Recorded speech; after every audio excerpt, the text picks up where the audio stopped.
সমীকৰণৰ লেখ অংকন কৰা y equal to 3x মানে আমি কাৰ মান ধৰিম xৰ মান ধৰিম গতিকে আমাৰ বিন্দু কেইটা পালো 4টা বিন্দু পালো যিটো সমীকৰণৰ মূল বিন্দুৰ মাজেদি যায় গতিকে এই ৰেখা মূল বিন্দুৰ মাজেদি যাব চোৱা o y ড্যাশ বিকর রেখা দুডালে x o x ড্যাশ আর y o y ড্যাশ ঐক্য রেখা দুডালে মূল বিন্দু সেট কৰিছে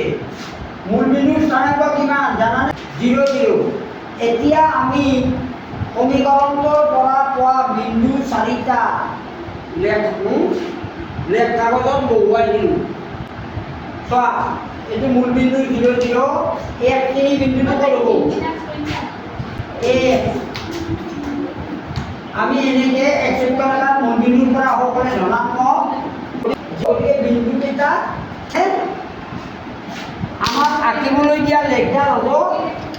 এ বি হয়নে নহয় আমি বিন্দু কেইটা ঠিকমতে বহুৱাই যথাস্থানত বহুৱাই এটা যদি স্কেলেৰে বিন্দু কেইটা স্পৰ্শ কৰাকৈ এডাল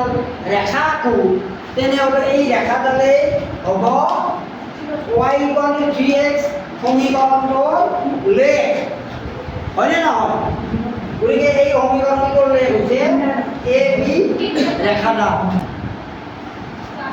ঠিক আছে আঁকি লোৱা এইখিনি